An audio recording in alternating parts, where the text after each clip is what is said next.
ബംഗളൂരുവിൽ നിർമ്മാണത്തിലിരുന്ന മെട്രോ തൂൺ തകർന്ന് സ്ത്രീയും മകനും മരിച്ച സംഭവത്തിൽ പോലീസ് അന്വേഷണം ആരംഭിച്ചു. കേസിൽ ദൃശ്യങ്ങൾ കേന്ദ്രീകരിച്ചുള്ള അന്വേഷണമാണ് പുരോഗമിക്കുന്നത്.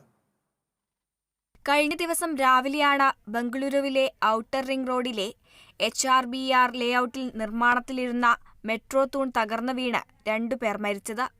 ബൈക്കിൽ സഞ്ചരിക്കുകയായിരുന്ന അമ്മയും 2.5 വയസ്സുകാരനായ മകനുമാണ് കൊല്ലപ്പെട്ടത്.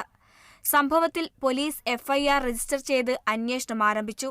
സൈറ്റ് എഞ്ചിനീയർമാർ, മെട്രോ കോൺട്രാക്ടർമാർ, സൈറ്റ് ഇൻചാർജ് ഓഫീസർമാർ, BMRCL ഉദ്യോഗസ്ഥർ എന്നിവരെ പ്രതിചേർത്താണ് FIR രജിസ്റ്റർ ചെയ്തിരിക്കുന്നത്. എന്നാൽ ഇവർ ആരൊക്കെയാണെന്ന് വ്യക്തത വന്നിട്ടില്ല. ഇക്കാര്യത്തിൽ അന്വേഷണത്തിലൂടെ കണ്ടെത്തേണ്ടതുണ്ടെന്ന് പോലീസ് വ്യക്തമാക്കി. ഗോവിന്ദപുര പോലീസ് സ്റ്റേഷനിലാണ് FIR രജിസ്റ്റർ ചെയ്തിട്ടുള്ളത്. കേസിൽ ശക്തമായ അന്വേഷണം നടത്തുമെന്ന് മുഖ്യമന്ത്രി ബസവരാജ് ബൊമ്മ പറഞ്ഞതിന് പിന്നാലെയാണ് അന്വേഷണം പോലീസ് ഊർജിതമാക്കിയത്. മരിച്ചവരുടെ കുടുംബത്തിന് മുഖ്യമന്ത്രി ധനസഹായവും പ്രഖ്യാപിച്ചിട്ടുണ്ട്. News desk, Kerala vision news.